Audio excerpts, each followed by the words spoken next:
Welcome to The Nutrition Table.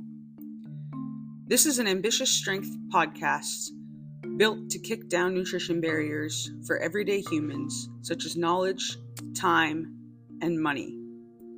We aim to kick nutrition myths to the curb and help people understand how they can eat better to feel better, perform better, and be better.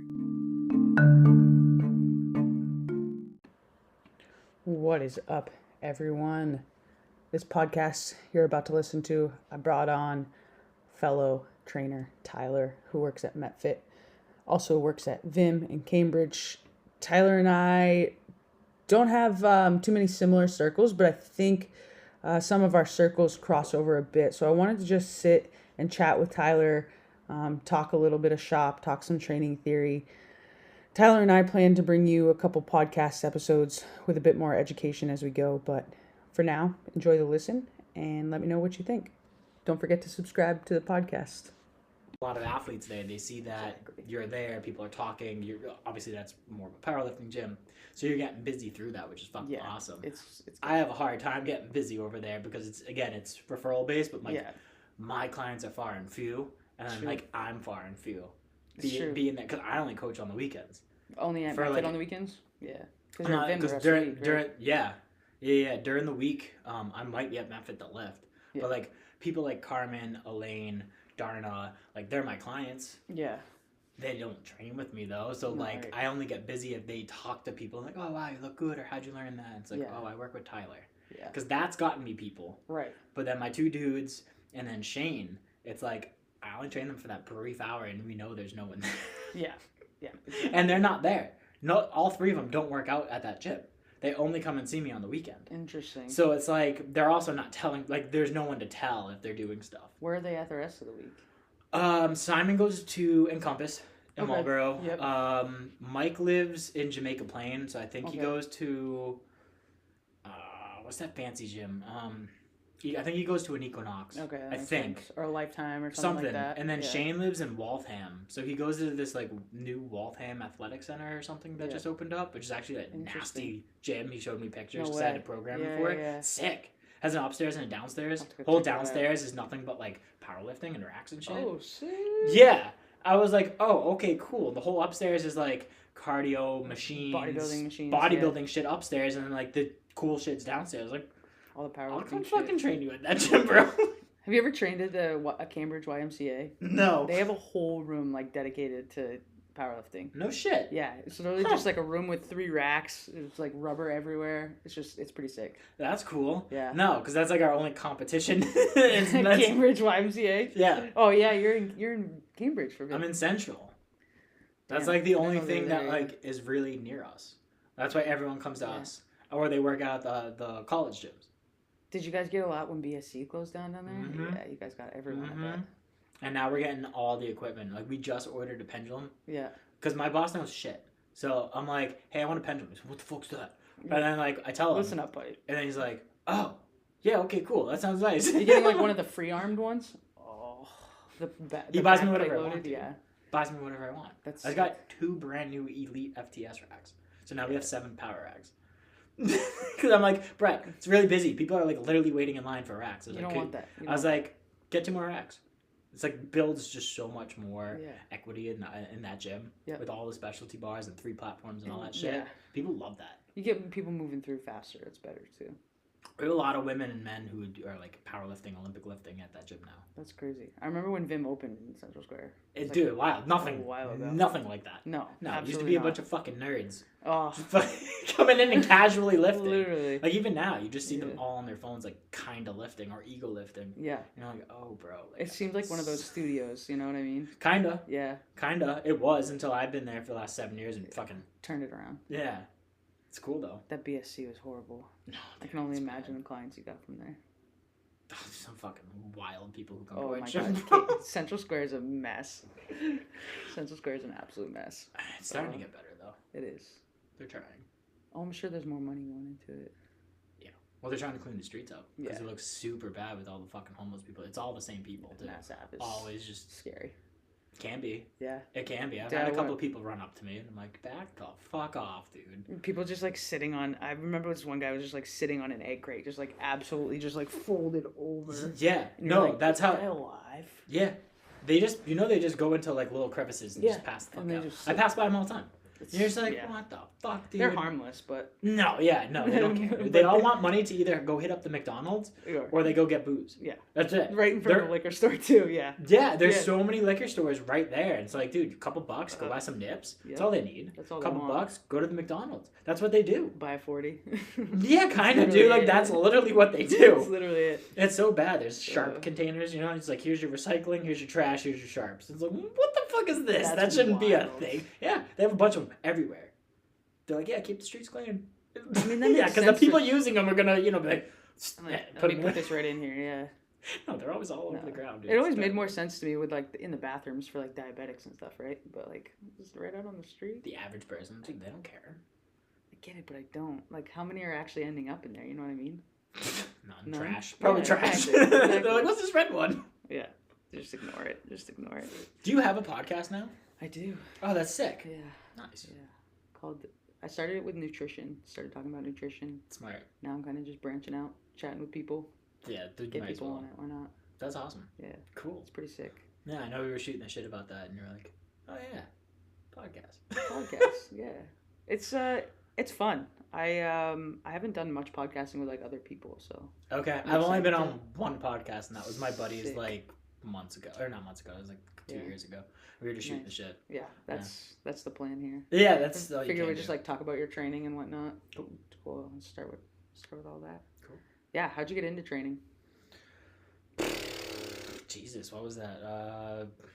Back in, I think I was like 10 or 11. Yeah. Yeah, we had a weight room in my basement because my brother worked out. Oh, nice. So, very much into sports.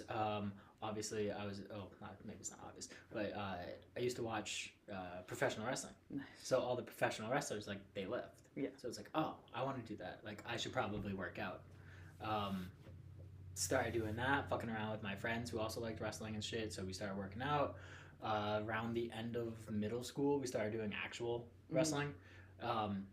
You obviously need to work out for that. So it's like we were doing that up and through high school. So still working out, still doing that. Yep. I was 16 when I started strongman. I was 15 when I started working at a gym. Crazy. I was working desk. Yeah. So my brother was training with a trainer. I was training with a trainer to learn a little bit more. I became friends with my brother's trainer, who's still like one of my closest friends now. Nice. And it just kind of escalated from there, right? So always lifting, always competing in strongman, and I wanted to still do the professional wrestling thing. Yeah. I didn't end up doing that. My parents were like, you have to go to college. So I was like, all right, let's find something. I was like, I kind of like this weightlifting thing. I was like, that seems like a cool... Yeah, so I went to Westfield. Nice. Got a bachelor's in that, and then I did try to pursue the professional wrestling thing. Yeah. I went to school. There's a school in North Andover. Oh, no way. That close, huh? Yeah. Oh, my God. I was going... A bunch of actual, like, well-known names have come from that school. Oh, no way. So I went there. I did it for like 8 months, and during that 8 months, I got a concussion and 2 brain bleeds. So I had to stop. I was a little fucked up for a little bit. Yeah, it's rough. Yeah, it's rough. So I had to stop, and then when I went back, I just couldn't wrap my head around not smashing my head. Yeah. You know, because like that shit hurts. It does. It doesn't feel good. The ring is not soft. No. So they were just like, yeah, dude, I don't know if you want to do this. Like, you're fucking up basic shit because you're worried about your head now. So I stopped. That's smart. I had to stop. And how big were the guys you were wrestling? Were they much bigger than you? No. No, because it's weight class, right? No. No? No. Professional wrestling, what you see on TV? It's just a free-for-all.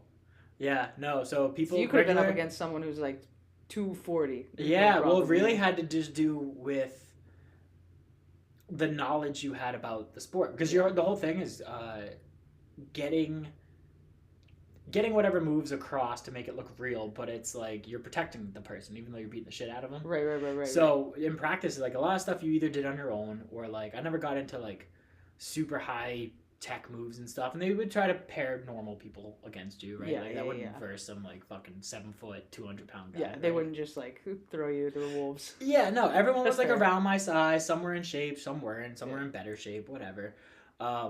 I definitely had more conditioning than most people, just because of my knowledge and just whatever. So I do that stuff, but again, at the end of the day, it's just like anything you watch. It comes down to technique. Yeah. And so basic things that, let's say, less in shape people were doing, like they got it, and I was like, I can't fucking figure out how to do that. Like, you know. Yep. So there's a very much of an art to not getting hurt while you do it. Makes sense. Like how to take a bump is what they call it when you hit the mat. Like, Yeah. I just couldn't fucking figure out how to do that. Like there's such a strategic way to hit the mat so it goes across like your upper back into your arms. Right. Versus just like your whole back feels like you got hit by a fucking car. Yeah. So I'd hit and you just thud. I'm like, I did it wrong. Like that fucking hurts. It's like when doing a deadlift. Oh yeah. And doing it wrong. Yeah. And you're like, ooh. I'm gonna feel that for a few days. Yeah, it was kind of like that. You know, it's very, very specific. Just getting slammed against the floor. I can't imagine it feels very good. No, to yourself multiple times over and over and over. It sounds better too, I bet, with the arms against the ground too. It does. If you actually ever like now like watch slam, wrestling, if you ever watch it for a few minutes, you're like, I see what he means now. Versus you just watching, and you're just like, looks like a bunch of fucking meatheads throwing each other around. Beating each other up. Yeah, when you look for very specific things, I remember that trick. Yeah, like bounce off very specifically and hit it always on your right side and weird. That's super cool. Weird stuff. I want to go back to it. It's just I fucking broken. Obviously, I can't even work out. Have you thought about training those? Like any professional wrestlers? Do you have any? I don't even know how to go into that. I wish. That'd be sick. That'd be so cool. No. That'd be such a niche, man. I have a bunch of fucking nerds. I train scientists. What do you mean? Do you have any professional wrestlers you train? I wish. They're the ones who have money, so that's where it is. You know what I mean? Oh, professional wrestlers don't have fucking shit. If you listen to all their stories, they travel and they sleep out of their car and they make $20 on a fucking event. Oh god, I can't do that. It's like being a professional powerlifter. You're not making dirt. You're spending all your money. Yeah, no, well, every wrestler talks about that. Yeah, it's fucking stupid. That's crazy, dude. Wild. It's so wild. But that's pretty much the bias of it. Is just started at a young age because my brother was already doing it. Neither of my parents worked out or anything. Like they weren't into it. Brother worked out. I had weights and access to stuff. I had magazines, like the typical men's health. Bro. Yeah, like the typical bro. You watch stuff, you see stuff, you know of stuff. When I was in high school, I actually took they had a weightlifting course or whatever you want to call it. So beautiful weight room. So again, started doing stuff in there. The wrestling of the sport aspect got me into doing that, and then just the sole fact of always wanting to be a professional wrestler that it escalated in just that. Keeps pushing you. Yeah, and then strongman, obviously. Like I started following that and doing it in a very specific way, and then I had still do, I guess. All my friends were significantly older. Yeah. So like I just got to learn from them. Like my friend Joe, he's 40 now, right? Like I'm 30. Yeah.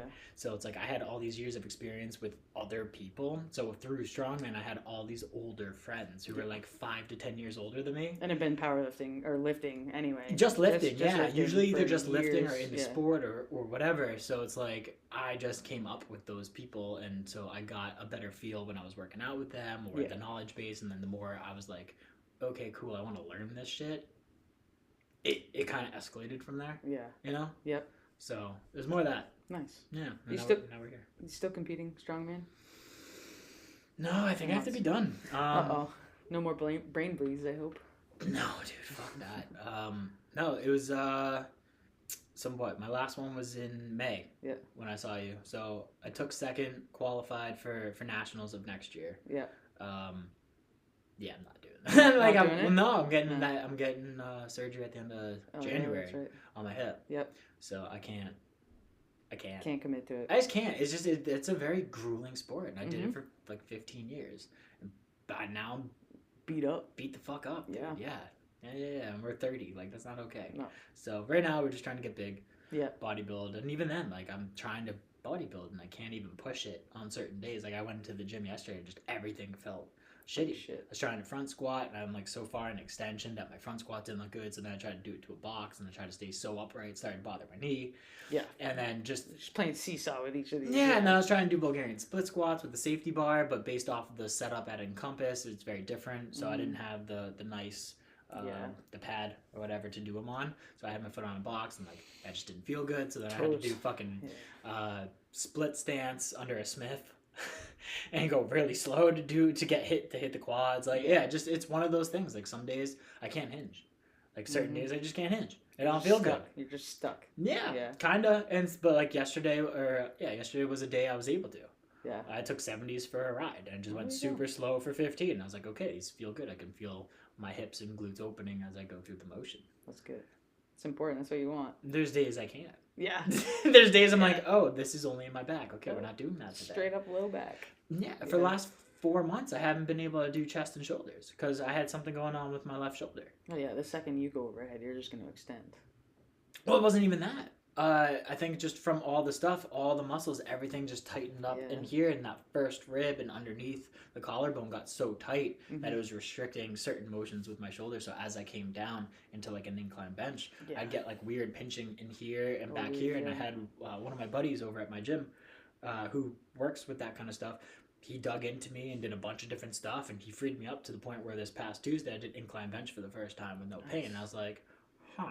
That's good. Because I didn't know if I tore something. Right. I didn't know what the issue. No one was able to figure it out. My PTs, all these other people, massages, like never freed it up. He looked at it from a different light, put his hands on me in different ways, and then watched me do stuff. And he was like, "Yo, it's this." That's and like as I was benching, he like dug his fingers into my collar. It was so bad. Did you get your first rib? Is that what you think? Is that what you think? That's what I told him it was. Yeah. Because of based off of the couple people I talked to, and I had dry needling done and all this other stuff, and part of it's the first rib. It has to do with a couple other things, but like he's gonna try to meet with me this week and dive into it because it's not fully good or whatever. Yeah, so I mean, you got. He thinks part of it goes up into my neck too, and it's under the collarbone and all. He just thinks with all the compression, he thinks everything's getting tight and getting pulled this way. Yeah. So he showed me a bunch of drills how to kind of. He's like, you need to lengthen it, and you need to get the nerves and everything in your neck to just like let loose. Yeah. Yeah. So you know the drills. You throw your palm on the wall. Yeah. You start moving around. You get that tingle. Like flossing. Yeah. Yeah. Exactly. So he had me essentially nerve flossing. So he had me move my hand in every direction and then do it in the opposite with my hand down in every direction, and like that started to loosen things up. He's like, dude, you gotta tell the brain to just chill out in that area. Just let it go. It's working. Yeah. It's working. He's like, you got to try doing some of these other things. And throughout my bicep and my tricep, he I don't know. He had magic fingers, I guess. Yeah. Because I know you went towards like the PRI route for this stuff too, right? I tried doing all O'Connor stuff. Yeah. I tried a bunch of that. And it would work for a little bit. Or it at least helped in conjunction with that. So now I'm doing both, and it seems to be okay. I grabbed, the other day, I grabbed an ocumobility ball, and I was thinking about the way everything kind of runs. So I kept myself at the bottom of the chest press, and I grabbed the ocumobility ball under the collarbone, and I dragged the skin down. Like I just put pressure there and pulled down, and then I started going through the motion just to loosen this up. Yep. I did that in between all of my sets, and that was fine. Nice. Because as soon as I started to feel that a bit. Yeah. I played around with that area. I dug in and pulled down, and then went through a couple times. Yeah. Interesting. That was fine for my sets. I didn't go crazy. I stayed because I haven't incline bench in like 6 months, but I did 155 for sets of 15 easy. Nice. And I was like, oh, I want to push it. Like I want to go. I honestly I wanted to hit I wanted to get up to like 225 or past and just try to go for reps because max I hit 270 before. I was like, let's not push it. I know. I just went extra slow, which actually beat the crap out of me. And since we're bodybuilding and it's constant tension, I stayed that route. Yeah. That'll be good for you too. Just get like most of the tension in the musculature rather than hanging on your ligaments. Straight. No, I'm kind of over that. Yeah. I can't do it anymore. It feels so good. I mean, it hurts so good. It does. Yeah. It does. Going slow just hurts so good. It does. It really does. The burn. Yeah. The burn you get. It's all my clients hate it. Oh, everyone hates it. I like it. I like it. We're sick though. Sick and twisted. True. The 1%ers. Yeah. Yeah. All my clients can't stand the burn, like rear delt burn or quad burn. Yeah. I fucking love it. I love it. I want to push through it. On leg extensions, I'm like, make me puke. Right? They make me puke. Right? Yeah. Yeah, they all stop. I'm like, why'd you stop? They're like, it hurts. I'm like, I don't care. Yeah. Keep going. Keep going. I had after my lift today, my crazy volume, I had hamstring curls in the prone machine. Just like 4 sets of 1 to 2 RIR, like 50 pounds, and I was ending up at like 19. I was dying. I was literally waddling after. So bad. That's perfect. Yeah. Yeah, then you start throwing in the squeezes. Exactly. And you start throwing in partials. Yep. I start doing that. Sometimes it's not even in the program. Yeah. It's like, they're like, I thought we were doing sets of 10. Yeah, now 15 partials at the bottom. Yep. They're like, I hate you. Throw in like a 5-1-5 tempo where they actually have to control it. Right. They're screaming at you. Right. You ever have someone just start with an iso hold and then do reps? Yeah. Yeah. They hate it. Yeah. They're like, what are we doing? I'm like, 10 seconds at the top. I love doing that for lats. Right? Yeah. Right? Crushes people's souls. Yes. Well, especially if they can't feel it. It helps them feel it. Yeah. Right? So much. Right? That's such a huge thing is all the people, like, whether you're a novice or you're even intermediate, the people with how you can connect to certain muscle groups, whether you get it within the first month or, like, it takes maybe 6 months for you to catch up. And you're like, oh, now I feel what you're talking about. It's like, it's not like you were never training it. No. You just maybe didn't have enough muscular maturity in that area to connect to it or whatever. Exactly. It's interesting though. It is good. Can't fuck with those iso holds. No, cannot. No. Absolutely not. I found bands work too. Yeah. Really well. Like banding whatever exercise you're looking for to make them work twice as hard because obviously that resistance is pulling in whatever direction you set it up in. Yeah, exactly. I do that a lot. And that seems to be a easier way to get people to connect. Yeah. I feel. I put some of my powerlifters on like 10-second iso holds for 5 before their squats. Because everyone wants to like throw their elbows back, right? And you're not getting your lats on when your elbows are back. You're you're not supporting the bar at all. No. So I throw them on a lat pull down so they can like feel their lats and get that sensation of pulling the bar down into their back. Oh, smart. I've only done it on the cables though. I should definitely try that on the bands. Bands work really nice. Also, if you band a PVC pipe. Yeah. I used to do that a lot. Yep. So you'll see a lot of people use like banded lat pushdowns as warm-ups. I'll throw a PVC pipe in the middle of a band so that they still have something to actually grab, since grabbing the band sometimes is kind of weird. But you can do it that way. You can do pulls. You can lay at, I like personally, if you're looking for like a mid-back, upper back contraction. I did these the other day for my back workout.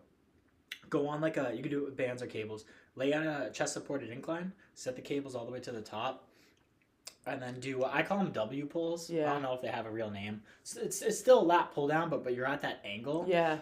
And you can come down and really squeeze. Yep. My mid back does not fire more than that. Oh, God. That's one of my favorite motions to do now for back. So I don't know if you want that, where you're trying to get that same thing, and then it's chest supported, so it's easier to focus, I feel, because a lot of people like to go into extension when you try to have them do any sort of lat pull down or push down. They just pull, straight. Yeah, so I try to go with that chest supported as much as I can on a ton of things, just to take it out for people until you can kind of get them to be on their feet. That's actually a good point for the mid back, because like the pull downs are great for the lats, like locking into your iliac and all that. But yeah, that's actually a really good point. That and prone. Yeah, prone. So put him on prone. I actually stole it from DeFranco. He did prone just hold. So like your typical IYTW, but hold with no weight. Right. Yeah. That lights up people too. Because I used to just do that motion by itself, whether it was with, 2.5 or something, 5, which like gets people for sure. But like to not have to think about reps, and just coming into position and squeezing as hard as you can here for finding like 5, 10, 15 seconds, but then going into each one immediately after. They're sweating. Oh, yeah. It's wild. I bet. That's a hard one. Or that with bands. Yeah. I've done that too, prone. With bands. With a band. Yeah. But it's holds. Because some people still have that trouble here. So I'm like, cool. I grabbed like the lightest band. Tiny lay in prone. That same kind of W position, prone. Yep. Now you're just holding the band there for that iso hold. Damn, interesting. That will light you up. I bet. So any of those, if you're going to do that. I used a lot of like SOTS presses, so like the behind the head press. You can throw a band in that too, probably get some pull away out of it. Absolutely. I just saw, forgot who I was watching. Obviously, you could probably only do it at Metfix. Most places don't have it, but the bamboo bar. Oh yeah. And then so if you get people to do behind the head there, and then because you have that plate or rotation, man. Yeah, so having the kettlebells and everything bouncing for stability purposes, and you're having them go really slow, whether it's in front or behind, whatever it is. But that unsteadiness, that might be worth doing too. Sure. And then they're almost forced to do tempo. Yeah, because if you start going fast, that thing's throwing you. One of those. Oh man. So those work too, and you could do that on bench for those people. Yeah, exactly, with the bamboo bar. Yeah. Even with the regular bar. Because I don't have access to that at my other gym. But you have bands and kettlebells. Just bands. That's all you need. Yeah. Because at least the bar is stable, but like it's still enough if you have that and they move a little bit. It's still taking the bar for a ride. You just need like a slightly heavier kettlebell. Yeah. So I've done that with like 18s. I've done that with overheads at my gym too. Like I don't have bamboo bars, so bands and something. Got to make it work somehow. Hey, you can. You just don't load up the bar super heavy and you make them stay controlled with it. Yeah. So that's always, I mean, if you're looking for those itty bitty small muscles that your powerlifters are missing, it's not a bad idea. Why not? Yeah. For sure. Oh man, I love watching the kids at MetFit load up the bamboo bar and just completely throw it off. It's because it weighs nothing. It weighs nothing, and they pull it down to their chest like it's like nothing, and then it's like shaking everywhere. These kids are crazy. Dude, they're terrible there. It's the same at Encompass too. They all just load the bars up everywhere, and they're all joking. Well, they're all on like SARMs and stuff too. They're all like jacked. They're all jacked, and I'm like, you're all like 18, and I was like, you're all ripping like 315 on everything, on your bench, on your squat, on your deads. It's like, there's no way you're all just naturally jacked and strong. I was like, your dead should be heavier though. Yeah, right. They're all pulling sumo too. Yeah, of course. It's fucking obnoxious, but they're all on stuff. Like I feel like the younger generation is just on a bunch of shit now. They've just like jumped on it. It's because SARMs is super accessible. Yeah. And that's like literally roids without calling it roids. Yeah, exactly. You know, exactly. I obviously don't know if they're on any of that. There's obviously strong kids and jacked kids, but like listening to them, watching them, I'm just like, I don't know. I feel like you guys are on some shit, but something's not. Maybe I'm just jealous. I don't know. I don't want to go back to that. I'm good. I know, right? It's sad decision making. Yes. So we were talking a little bit about like modalities, like pre-warm-up modalities, and like how you were using some pressure and massage. Yep.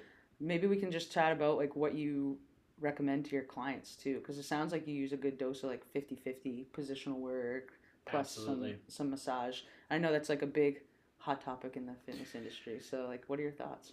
I love warm-ups. Yeah. I don't think, I'm old, so I take like a half hour, but all my clients, they all sit all day. Everyone's so rounded forward, right? Everyone's compressed from front to back. It's not like the old days where we just used to be like, gym time, going in, you hit the bar and you slowly go up. Like when you're younger, obviously everybody gets away with that. Everybody warms up. Yeah. I'm not a firm believer in the people who just hop on a treadmill for 5 or 10 minutes. Like, fine if you want to start there and then go into some warm-ups. Like, cool, but like if you go do 5 or 10 minutes on the treadmill, you feel like you're sweating, you don't just go squat. No. It didn't prepare you for squats. It's all about movement prep, right? So huge into that. So depending on the client, you have to read the client. Mm-hmm. We'll do some sort of mobility work that's going to be a little bit of rotational, open up the hips, get some T-spine in there, maybe clear up the shoulders and the chest. Yeah. May or may not do some manual work. Mm-hmm. So whether it's in a lacrosse ball, mobility ball, a foam roller, we'll definitely get in there, break up some of the soft tissue, and then go through the mobility. Yep. And then I always program 3 to 5 exercises. So I'll do usually 2 sets, 3 exercises. Some sort of core work that's like dynamic though, right? So it's not just like a plank. No. It's going to be maybe like a banded pale-off press, like in a split stance, or like so whatever we're going to hit for the day, it's going to kind of coincide with that. Perfect. It'll be that, maybe like an explosive motion too, to get some of those fast twitch fibers on. And then depending on whatever else we're doing, right? So it's like we're gonna go squat, cool. So we might do some like hamstring curls on like the TRX for reps, along with like an explosive, I don't know, box jump or something, and then some sort of core stability motion that like makes them focus on that, right? Yeah. So we'll do a couple rounds of that, and then let's say we are squatting that day. I might then go take them and do something like very isometric. So pop them on like a leg extension or a ham curl, and then just get blood. So another like 2, maybe 3 sets, nothing heavy. Just having them go super slow, controlled, get like 15 reps in, and then we go to the bar. And then you still do your warm-ups, 10 reps with just the bar, and then depending on who the person is, go through that protocol.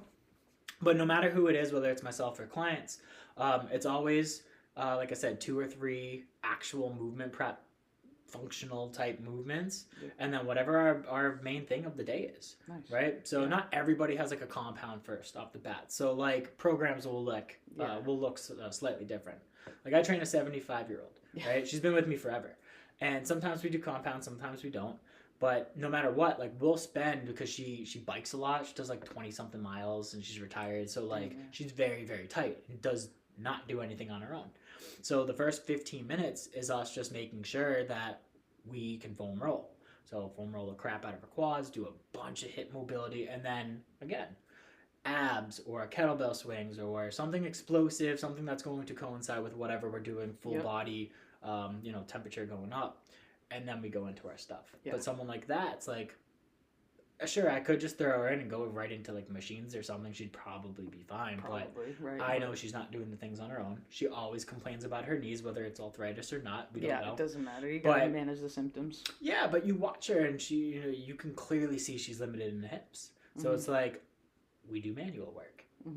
Or we do mobility, and then we do breath work. So the same thing that we talked about before with like Connor. I teach her all that stuff, and she'll be like, oh, I feel better. Or you'll visibly see her being restricted by X amount of degrees. We do these things for a little bit, and then it's like, oh, she has more degrees now. She has now opened up. Right. So those things and getting people to kind of relate and understand how a warm-up should be, then we go into whatever the movement of the day is. Yeah. Right? So like with my group that I just had today, for instance, like Shane, our first thing was squats, actually. So what did we do? We did exactly the split stance peel-off pushes.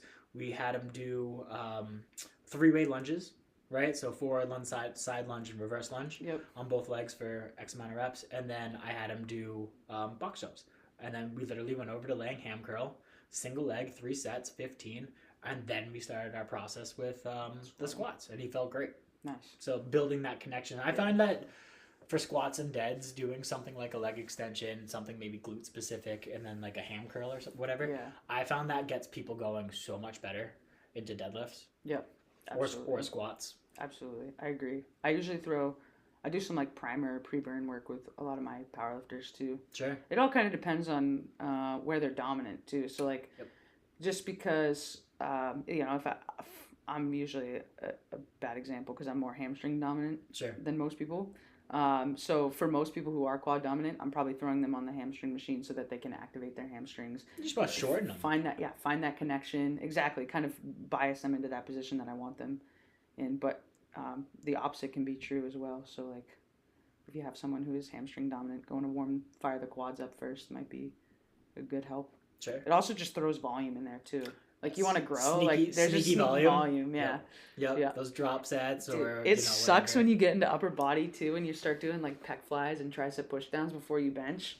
Oh man. Sometimes it's needed. It changes everything. Right? Yeah. So like one thing I was just listening to the other day, and I firmly believe it too, it's like we all just want to start with the compound. That's what we were told. Exactly. But it's like, well, what if you're trying to feel your chest? Or what if you're trying to grow something? Well, maybe you start with the accessories first. Like, not all of them, but maybe you do a couple accessories and then you go into compound. And just know that your compound probably won't be super heavy like it normally would because you've already, expend some sort of energy. Exactly.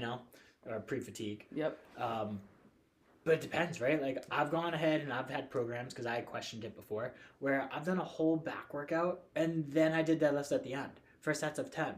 And, like, I had never felt my hamstrings as much as I had doing them at the very end versus starting with them, right? Because I had already taxed the crap out of my back, and I was almost to the point you're not feeling it. Yeah, it was almost you don't feel it anymore. My like lats were numb almost. Yeah. So I was like, are they even on? Yeah. And so every time I'm going up and down for the sets of 10, I was like, holy crap, that's a lot of glute and hamstring. I hadn't felt that before. It's crazy. Right? But this could be part of just like how my setup is in a deadlift as well, versus it's a little more leg dominant than back dominant. Right. But just doing them at the very end, taxed. Mm-hmm. Wow. It's crazy. Wow. Yeah, and you still can't go that heavy. Nope. Because I'm just tired after an hour and a half or whatever it was. And you're definitely not holding on to a bar as well as later on after all that grip work. It was terrible. Oh, man. It was terrible, but it worked. Brutal. But it worked. Yeah. I always might have to get me some of that. I always look at some of my clients and I tell them, like, for instance, we might go through like a full push day and like dips are at the end. Yeah. And like my women, they're starting to be able to do dips on their own without the band. Right. And they're like, they'll be down on themselves sometimes and be like, oh my God, this is so hard. I'm like, listen. It's at the end of your workout. This is at the end of the workout. Yeah. And then when they start to get better, like I have this one girl who finally doesn't use a band. Now she's hitting like sets of 8 to 10 without the band. Nice. And again, it's still at the end of the workout. I was like, listen, imagine if you were fresh. Yeah. Right. I'm like, You'd about be putting 10 pounds on your body. Yeah. I'm like, think about some of these things where we do them towards the end of our workout. I was like, it's just order of operations. If we want to get better at dips, then I'd put you at the beginning. They're just kind of in there as a whole, right? So like we're trying to get better at pull-ups and chin-ups. So like that's multiple times throughout the week, different variations of it. And usually first. And it's always at the beginning. Yeah. Because we're trying to get stronger at that. Focus. If that was the case of dips, I would have threw them at the front. Right. But like because she's still getting stronger and it's at the end. Why? And we're still getting progressions. Yeah, right? So it's like getting them to understand that. It's like anything in the gym or progress related. It's like, no, listen. Yeah. Look at it from this view. Exactly. Right? It's like the food thing I tell with clients. It's like, I haven't lost any weight. I was like, remember you used to eat 1,200, now you're eating like 1,800? And you're still not gaining weight. But you didn't gain weight? Yeah. And it's like, oh, true. Yeah. Like, it's just, it's point of view, right? It's getting the client to understand what you're doing and the knowledge behind that and thinking of it in a different lens. It's huge. The perspective is huge. Always. Always. I get caught up in that sometimes myself. Yeah. Like, who doesn't? But yeah, getting a client to understand that. And again, that goes back all the way to the point of the movement prep. Right. Where it's like, all right, cool, I'm here. It's like, no, you've been sitting all day, and I can see your shoulders are rounded. We're going to go take 5 to 10 minutes and just, like, warm you up quick. Yeah. Get some breath work in. And, like, just put you, at a better position in general. Yeah. Set you up for success. But all my clients realize it now too. So like the ones that have really taken the time to sit down and understand the range of motion, or if they had pain, or we go do a squat and they're like, yeah, it feels kind of funky. And I'm like, did you sit all day? Yeah. It's like, did you come in early and warm up? No. Go do your thing. And then like, yeah, it feels better now. I feel much better. Yeah, it's one of those, and I've taught them all the breath work or the mobility work or whatever, and so now they all come in 5, 10, 15 minutes early, whatever they could afford, and they do that stuff on their own because they don't want to waste time during our hour anymore, and then we just get into it. Then we just get into the movement prep versus doing some of that other side work, but they do it, and they see the value in it. Right. And it makes such a difference. That's the importance right there. It's them seeing the value and, like, building the connection for them. Well, sometimes they hate me for it, but it's getting the awareness, the self-awareness of your body and thinking about what you did in the day. Right. Or prior. Yeah. Right? Allow them to like... And that's just reflection. That's just like, what it is reflection, and that's like one little step that you need. Yeah, well, they don't realize that their body hurts or something, so they're numb to it, and now that they're self-aware, they're like, I kind of hate you. Like, because now I feel myself being super tight after, a flight across the country or a couple-hour drive up to Vermont or something. They're like... Now I gotta bring a ball everywhere, thanks. But it's like, but you probably feel better now too. We brought awareness to it. Yeah, exactly. You're not just letting it happen in the background either. No, I was like, this makes a difference in your lift. Because that'll snowball. That'll snowball on you. You keep putting it to the wayside. Some little back pain is gonna become big back pain later. Right? You get blown out, or when I'm not watching you in person and you didn't do the thing, and you're like, deads felt really weird the other day. I'm like, oh. Did you roll out? Did you open up your hips? No. You just went right to the bar. Great. That's right. Because you were cold. You were cold. It's the biggest thing. Yeah. Again, no 5-minute walk on a treadmill makes you ready for deads. No. You got to go through the movement prep and get your brain. Yeah. Right? That's part of it. That's like the whole thing.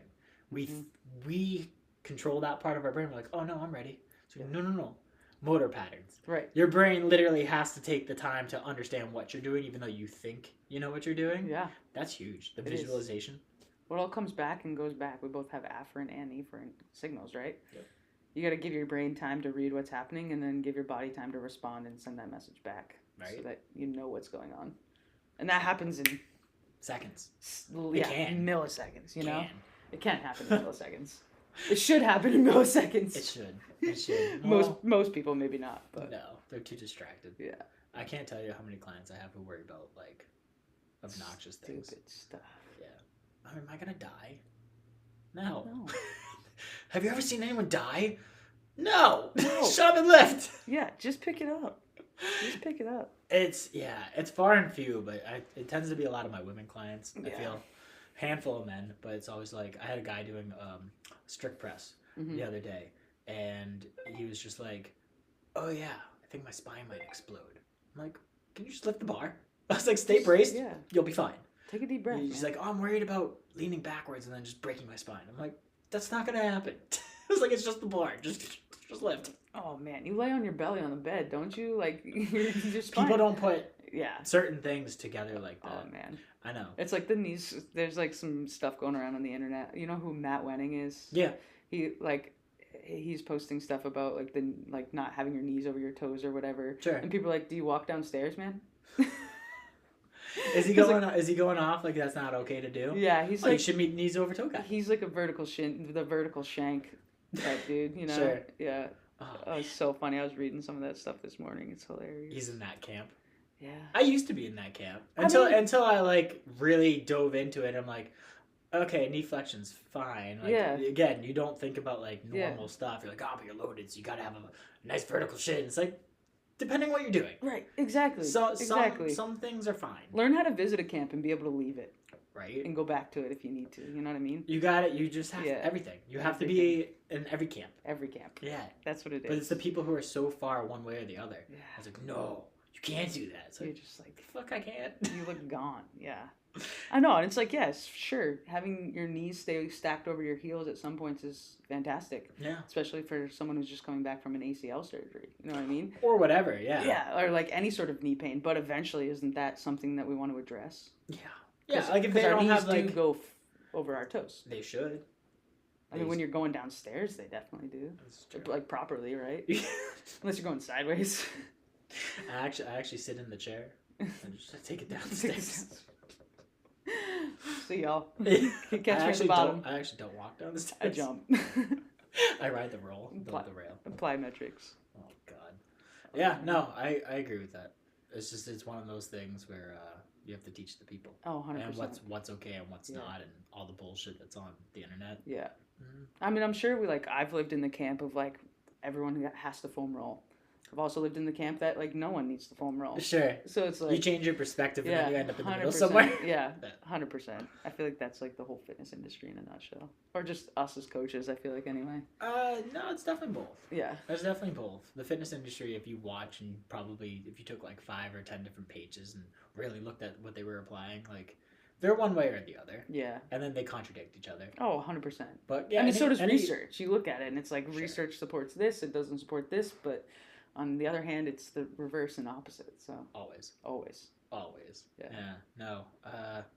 I look at myself, right? Like you, as a good coach, you should be looking back at what you did 6 months ago or a year ago. Building on that, hopefully. Right? Yeah. Like I have a lot of clients who've been with me for 5-6+ years, and they always joke around. They're like, "Oh, remember when you used to say this and how you're saying this?"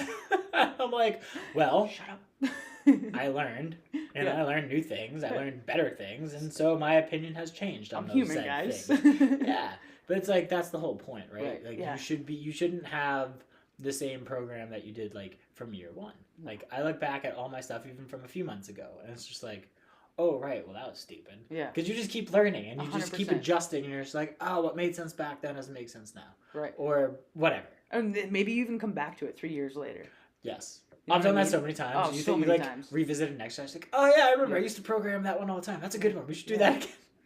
Yeah, that's just the stuff that starts to become your pillars. You know, those things that you're constantly coming back to. Yes, you have the foundations. Yeah, exactly. And you run through your cycle of exercise. I don't have like and a lot of people I know have like a huge exercise bank. Yeah. Like, and they just have like a spreadsheet of all these different exercises. I'm just like, no, I kind of know what I like and what I don't like. And if I revisit things, I'm like, oh yeah, right, that person had. You know, you go back to an old program, you're like, oh yeah, I gave that one thing to. I'll start putting that in other programs. Right. Like I do like that exercise. Yeah. I've done that so many times. I have an exercise bank, but what I've moved more towards is like keeping my exercise bank super basic.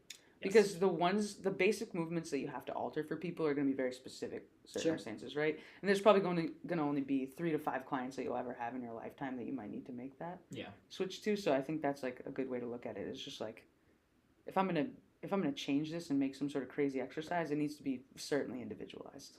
It has to. Yeah. Otherwise, the basics, like why move away from them? Sure. Like Arnold Schwarzenegger looking like Arnold Schwarzenegger. It's like, you know what I mean? Right. Oh, well, that's the whole thing, right? There's so much stuff out there, so people are just like, oh, it's free. Like, that guy, I want to look like that guy. It's like, you don't know his genetics. You don't know his diet. Like, he's clearly on some shit. Yeah. But, like... You don't know what he's been on and when and for how long. All the TikTokers, all the free workout. I mean, don't get me wrong. Something is obviously better than nothing. But when you specifically have goals or you obviously have issues and whether you know it or not, it's like... Those workouts are not meant for you. That could be too much volume. Like, do you even know if you're eating enough? Like, you just don't know. But people want to at least follow something, so good for them. Right. But at the end of the day, it's just like, you know, that's what they did. Right. Like, who said you're not going to look like them? Even if they did my workout. Right. It's like, you're not going to look like me. You're only going to look like you, a better version of you. Under that workout. Yeah. Yeah. And maybe even not a better version of you, because maybe it's not for you. You know that too, right? You got shoulder issues and it has shoulder presses. Like, well, you're not going to fucking do that. Yeah. Well, if you can only do them at 100 pounds and your max is like 200, you're not really getting a whole lot out of it, right? Yeah. It's like pointless. It really is. Literally pointless. It really is. I know so many people who follow stuff where, like, I think we've talked about this. I'll walk past people following whatever they got on their phone, and I'm visibly watching them do it wrong. And it's like, cool, you're following something, you know, whatever you're doing this person's random workout, but it's just like, why? Because you don't know what to do for the day? Like, fine, but your form's off. Like, planks, not like a simple plank. I watch people all the time, and it's just an arch, right? And they're just holding. Actually, at our gym, I saw it the other day. I had to stop my workout. I talked to this kid. And I was like, hey, man, do you mind if I just give you, like, a point? I wasn't trying to sell him nothing. I just, couldn't watch it. Just wanted to help, yeah. Yeah, he literally was trying to hold it for well over a minute. At least it seemed that way. Silly. And I was like, hey, do you mind if I ask you a question? He was super responsive to it. He's like, yeah. I was like, do you feel that in your back at all? He's like, yeah, kind of. I was like, do you feel like you just kind of hold it until your shoulders burn? He's like, yeah. I was like, well, about like 10 seconds into your plank, you lost it. Yeah. And he's like, what do you mean? I was like, you had a nice arch in your lower back. He's like, oh, yeah, that makes sense. Not on at all. Yeah. Man. And I was like, you have no core. You're just holding. I was like, do your shoulders hurt? He's like, yeah. And I was like, your plank's over a long time ago. So I taught him. I got like one of the yoga blocks. I was like, engage. I was like, tilt your pelvis. Yeah. Think about throwing your whole back up towards the sky. I was like, push into this yoga block. I had him hold for a little bit, and I was like, I could slip my hand through that yoga block. He's like, oh yeah, I noticed that now. So bringing the awareness to be like, hey, you're no longer in contact with that said thing. Yeah. Your plank's done. So I gave him a couple of like the classic cues. He's super cool with it. That's awesome. I introduced myself. I was like, I'm one of the trainers here, so I didn't seem like an ass. Right. I went about my business. I didn't hand him a car. I didn't just care. Talk to him. I didn't care. I would help everybody if I could. But, like, you know, if I didn't nobody wants that. Yeah, no. They're like, what do you know? Right. They don't want to be told. They're like, fuck you, I'm doing it right. It's like, they want the rapport. But you can do it better. Yeah. They want the rapport first. Yeah. But it's one of those things. It's like, oh, I should do planks. And it's like, should you? Yeah, maybe not. Maybe you're not there yet. Maybe you should start with dead bugs. Yeah, or something simple. Yeah, just maybe breathing. Not even a dead bug. Yeah. Maybe just 90-90 breathing. Right? Like that, and that's what it is. It's regressing or progressing people hard. Like, people, to teach application, to teach context, to teach connection. Yeah, and even when these people follow stuff, it's like they don't understand like proper intensity. Again, if their form's right, taking videos of those things, even if it's just for them and not sending it to somebody. Like, there's so much stuff I see out there. It's somewhat disconcerting. Oh, 100%. Yeah, it's 100%. It's hard. Like, you get it. Oh yeah. You see it all the time too, but I see it more at my gym. Right? Yeah. Because it's the average person. Yeah. And they're all ego lifting and bouncing their deadlifts and that quarter squats and. Yeah, they're really going for that extra 5 pounds, 10 to 5 pounds. And, it's bad. Like, I saw this one guy doing flies with 70s. I was like, what are you doing? I was like, what are you even training? Man has shoulders? Like, no. My arms would just dislocate. He does all the things really heavy. Like, it's like a calf raise and a shrug. But he's clearly trying to do lateral raises. He just grabbed the heaviest weights and just like a full, and it only moves from like here to here, but he's like trying to do crazy stuff. He loads up the curl bar and it's a full body switch. It's like, what do you do? Like, are you even making gains? Like, what? Have you added any? Congrats that you pick up the heaviest weight and you're just trying to move it, but like that's not efficient. Like, kind of look cool compared to everyone else here. Dude, but I've never seen anybody do more than maybe like 40s. And those are like jacked ass bodybuilders. Like, stay between 5 and 25, depending who you like. I won't ever go past 20. For a lateral raise, 20. There's no reason to. Hell no. There's no reason to. Like, I probably could. Yeah, but sure. I wouldn't be feeling my delts. No. Not the way that I do controlled for like a higher rep or slow pace, whatever. Yeah. Whatever it might be. If you're doing partials, fine. Sure. Like just the lower partials, just to hit it. Go ahead. Knock yourself out. Like, you're not doing much. But you're also not using your legs to preempt that bounce or preempt that movement either. Dude, it's bad. It's bad. I see all these, because we have a lot of the younger kids from like 18 to like mid-20s, right? Because it's grad school or just maybe regular college who are coming to our gym. Dude, I watch the bros. They're all trying to, or like the kid who doesn't know how to lift and the kid who thinks he knows how to lift, teach the other kid. I hate that. That's my biggest pet peeve. So I was with the client, so I couldn't say anything. They were right next to us, though. This one kid, he was okay at deadlifting. Yeah. Right? This other kid, way too much weight, super wide stance, completely rounded. The kid trying to help him, terrible cueing, terrible explanation. Should have taken weight off the bar to start, obviously. Yeah, wasn't even really watching him anyways when he was doing his deads. And yeah, the normal thing would have been like, he had like maybe, I think if I recall, maybe 155, 185. Okay. Clearly too much weight, like completely camelback. Yeah. Yeah, no form. And then like, when he was done with the set, he'd immediately be on his phone, like doing whatever. I'm like, can I just? I'll help you. Like, go away. Please let me. It was bad. I saw another couple doing that too. It was this girl who, like, again, decent deadlifting, and she would have like, assuming it was maybe her boyfriend, come right into the exact same weight, and it was just no form, like zero form. And then she tried to teach him and have him do something else, and no form on that either. I'm like, what? You're gonna hurt this kid. I know. She's like, here, try this, and like no correction. She's like, yeah, it looks great. I'm like. No. None of that. None of that looked great. Please stop. Yeah. Before you both hurt yourself. It's really that, and I feel bad because I think they know I'm like watching when I'm with a client, like in between rests and stuff. I'm like kind of glancing over, and I think they can feel it. They can feel that. Feel the heat. Yeah, it's bad. The glare. It's bad. But that's everything. It is. You have some like remote training clients. How do you manage like cueing and all of their movement stuff? So the online coaching? Yeah. For sure. So depends on the people, right? Not everybody wants to send me footage. Yeah. Right? Have you run into that a lot? Always. I have to beg. Yeah. And I'm like, hey, remember? And they're like, oh yeah, I forgot. I'll do it next time. Literally just your last, I just need you to film your last set of your big lifts. Yeah. So it's one of those things. The majority of them are good. They don't do it. They don't do it. I tell them, I'm like, listen, you have 24 access to me. Send me all the videos you want, whether they're just form checks or you were happy with something, whatever. Whatever it is. PR, just send it. They typically don't because they either don't feel comfortable taping themselves, which like I understand, that's number one. Or they literally just forget. Because I'll ask them like, hey, next time you're in the gym, oh yeah. And then like the whole week goes by, I'm like, hey, did you tape? Oh, I knew I was forgetting. So it's like, okay, I'm never going to get these videos. Yeah. So like recently I've had a couple people do it because of back pain. Yeah. Yeah. I'm like, cool. Well, let me see what you're doing. Like they're in other states, like New York and Florida. I got to see something, right? Yeah. I'm like, well, I have to use another sense. Yeah. I was like, well, let me coach you. Like, give me a side view. Give me a couple of videos and like, let's break it apart. And so like one of them, she was complaining of back pain. And she was doing RDLs and sumo elevated deads. So she showed me them, and instantly, within seconds, I fixed it, right? It was the classic, way too fast. Yeah. Way too fast.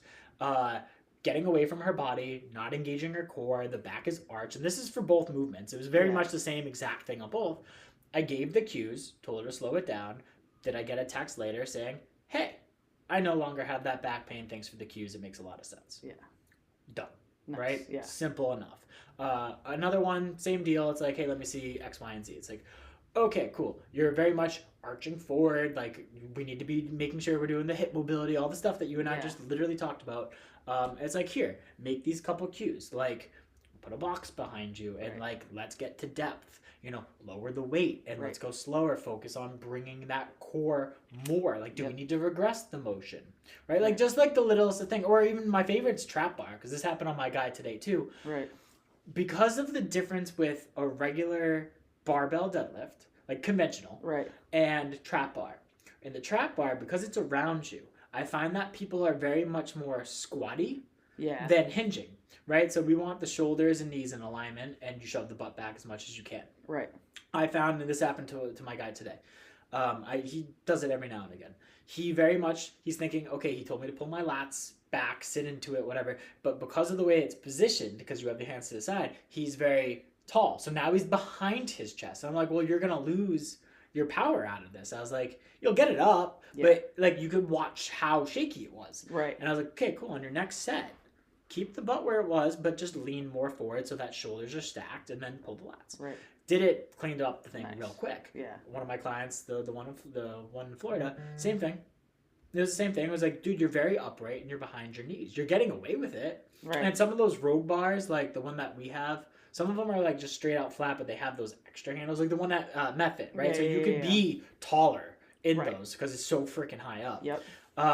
It allows you to just be super up, and it's like, well, yeah, I'm engaging what you told me. I'm like, yeah, but you're not efficiently going through the mechanics of what this should be. Right. It's too right? much. And I'm like, too you much. almost are doing like a suitcase style squat at this point. I was like, well, that's not what we're trying to accomplish.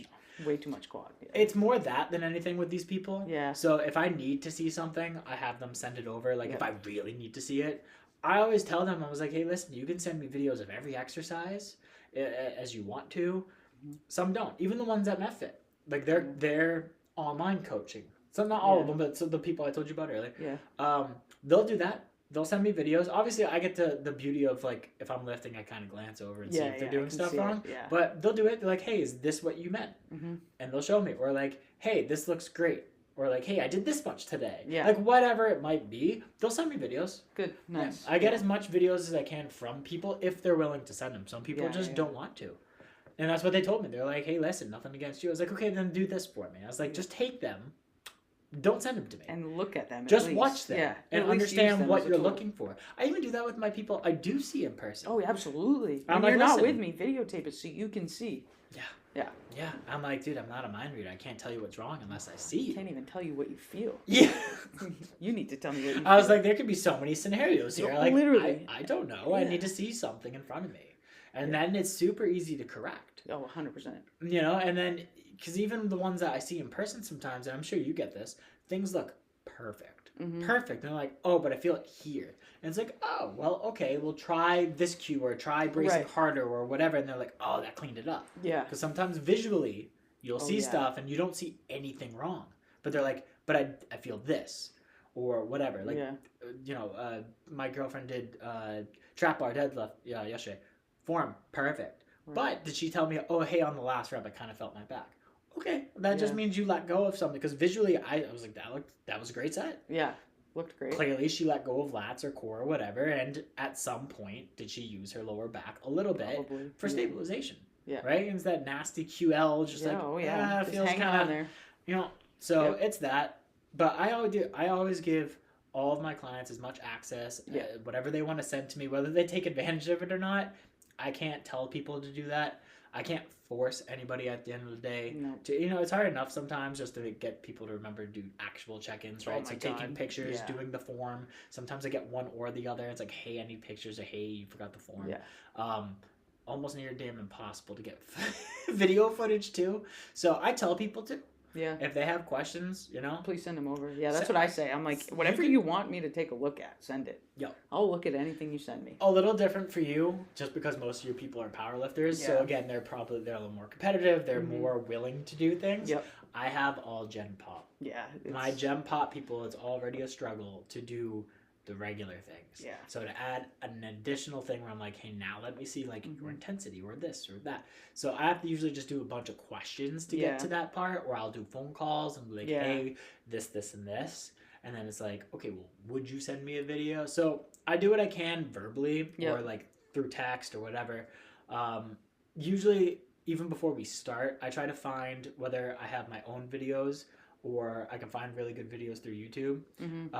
When people have questions on exercises, before they even start the program, because when I send them a program, like, ask all questions before you start. Do not send me the questions the day of, because it's like, I'm probably not going to be able to answer. Right. Right? So it's like, here, have this, look at it, respond to it, send me questions that you're unsure of on movements, and then I send them back, and they're like, oh, okay, cool, I got it. Yeah. And I was like, if you still don't know, take a video. So, I mean, that's as much as I can do. Yeah. That's about what I do, too. Yeah. That's all you can do. Yeah. And then that's why I'm like, I want them to videotape it, though, is because everything is interpreted differently between people, too. So it's like, and some of these people have no idea where their bodies are in space. So they send you something, and you're like, you didn't even know that your hips were, like, way back in East Africa. Yeah. You know what I mean? When you were squatting, like, you didn't know that you were just completely folded over. Yeah, or your heels are coming off or whatever. Well, this goes back to what we just talked about way earlier about just being self-aware, let alone just how your body feels in the actual exercise. Yeah. People don't get that. No. But then when you can get them to focus on it, and that goes into good coaching and cueing, and then just having the person mentally there. Yeah. Sometimes that's not a thing. Intent is tough with Gen Pop, I'd imagine. It's so hard. Especially when, like, at my kind of gym, there's so much around you. Yeah. That, like, you can just see them. Like, listening to the person's conversation next to you while you're doing, like... They do, or I'm watching them. This is the worst. I'm trying to teach them something, and I'm looking at them, and their eyes are this way. Oh, man. Or they're just not watching because they're, like, distracted by another person or someone doing something goofy in the gym or bad form or something impressive. Right. Whatever. I get it. It happens. There's a lot of stimulation around. Like, you've probably been locked up in an office or in your house and you haven't seen anything, and now there's, like, 50 people around you and mirrors and fun whatever. things happening, yeah. And it is like that. Yeah. I'm not going to lie. Sometimes it distracts me. Like, yeah, I mean, fair. You see a lot of stuff in there when you're in there for 8 hours. But, like, for sure. If you're mentally not in a good place when you're trying to learn and adhere to some of the cueing, I try not to cue too much. Okay. And I'm like, here, remember these 3 things or one thing, depending on the person. Yeah. It's like, oh, yeah, I felt that. Like, cool. Like, we were doing Bulgarian split squats today, and I was telling my client, I always tell him the belt rule. Yeah. So I was like, I can see your belt shifted towards the other hip. I was like, this is your center of mass. Your hip, so let's say his working leg is the right leg. His left hip was so far back, that means his belt is turned towards the left. I was like, no. You only have one center of mass now, and it's towards the right leg. I was like, you need to actually shift the other way. And I was like, that's going to give you so much more stability. It's going to put you in the right part of your foot, and you're going to feel the quad and the glute working more. Yep. So, like, we went over that. I was like, dude, stand on one foot. Now turn to the side that you're on your foot. Don't you feel more stable? It's like, yes. It's like all we did was shift more weight into that hip, and that's the working leg. We don't care about the other leg. No. It's stuff just like that. It's like, oh, yeah, I feel it more. It's like, oh, dude, your foot keeps popping up. Like, aim your knee for the second toe and drive the knee forward. Put more pressure into, like, the ball of the big toe and the inside heel. It's like, oh, I can feel it more. Or it's like, oh, my foot's staying down. It's like, yes, like the little nuances to changing things where people are like, I hate this movement. It's like, why? It's hard. I have no balance. No. You just need to focus. Slow down. You just need to put your body in a good place and focus on stabilizing. I was like, it's not a balance issue. No. It never is. It almost never is. Well, you can walk on 2 legs. I mean, if you walk, you have balance, right? Hopefully. Maybe it's not, like, great, but if you're walking, you have some semblance of balance. Yeah, sure. It's just movements are hard. And when you put them there, and it's like if they're not paying attention to those fine little details, it's like, dude, take a breath in. Or, like, inhale on your way down. Like, get your hips to be stable. Yep. Otherwise, you got to think you're just slowly rotating, right, on that femur and through the foot. And that's why your foot's moving. Or, sometimes. If that foot's wobbling, it's because it's not stable. Oh, no. Oh, the chain. Yeah. The only reason they're like, oh, my feet, I got to work on balance. Is no, you don't. Your center of gravity's off. Most of my cues have been all about the foot or the eyes. I've literally, like, just, like, mostly been leaning into cues that are, like, eye position, where are you facing, where are you looking, and then, like, what's your foot doing? Sure. It's made some crazy, It's allowed me to Focal help some points. People, For sure. You have to. Yeah. Right? Because they start looking around, depending on the movement. You know, that changes the chest position, that changes the upper back People position. Squatting or looking straight down at the floor in front of them. You're like, no wonder you have a rounded spine. Like, you're looking fucking straight at the floor. Everything is just falling forward. It's the same with Gravity's just taking over. Same with deads. Yeah, right? Exactly. Or exactly. cranking their neck as high as they can to get T-spine extension, and they're just getting cervical extension. It's like, that's always the funniest thing. And then you get more T-spine flexion because you're getting cervical extension. So your law of zeros is just... Exactly. Moving further and further away from each other. And it still messes up the form. Everywhere. The best is when you tell someone to keep a neutral head. Oh and my! You're like, neutral head, chest up. Chest doesn't move, head goes up. You literally did not do anything. Like you didn't even move. Your pump handle stayed down. Like, just compressed into your chest. Yeah. There's so many cues for that kind of stuff to keep people in a good head position, let alone a good chest position without compensation everywhere. Yeah. But I've leaned really into, like, where you're looking. And changing that based on, like, where they look and what you want out of them. Even just, like, athletes in, like, a chest-supported row. Because if they're, like, their chest is supported and they're still looking up at the ceiling, like, that's just... Get them to look at the floor and everything just falls into place. Like a foot out in front of you. Yeah, exactly. Kind of that. My favorite is just, like, if you were to lay down on the floor where you are right now, just look at where your head would be. Sure. So literally a body length in front of you. Sure. Smart. Yeah, usually works. It's a good cue. No. Not for everyone, but most people. No. It's like, that's usually, like, even honestly the last thing I even bother trying to correct because, like, there's so many other things. They're like, oh my God, this is so hard. It's like, why? So many things to remember. Yeah. It's like, well, yeah, it's a big motion. Like, there's for sure. So the head cranking, as long as it's not super excessive and it's not messing things up, I just can't get them to focus on it. Yeah. Right? I have so many tricks for it. Oh, 100%. They have to nail down the more important things. And that's just what it comes down to. Right? If they're going to crank their neck, they're going to crank their neck. Like, absolutely. I care more that, okay, cool. Depending on the exercise, say deadlift, like, are you engaging your lats? Do you have that, nice braced core? Are you pushing through your feet? Is everything coming up as one? If your neck's a little freaking cranked, I'm not gonna. No. We're not worried about that. No, because then you start talking about neck you get pain, them. and then Yeah, well, it's just you'll get them to focus on that, and then they forget everything else. Yeah. It's like true. You can only focus on one thing. I'm like, their back becomes rounded. Yeah. Probably the least of my concerns. Like. It's not probably gonna kill them too much if their neck's in, a little too far down or too far up. If I can get all the other things. Yeah. It's like over time. Once the other 100%. Things are just like they're normal, they can just do it. And it's like, hey, it takes time. Remember your head. Habitual. All of these things become habitual. Yeah. For sure. Yeah. It just takes time. So much time, man. Exactly. So much time. Well, cool. Thanks for chatting with me. Appreciate it. Yeah, this was great. It was fun. Always good. Shooting the shit. I just love talking shop. Talking fitness. Talking shit about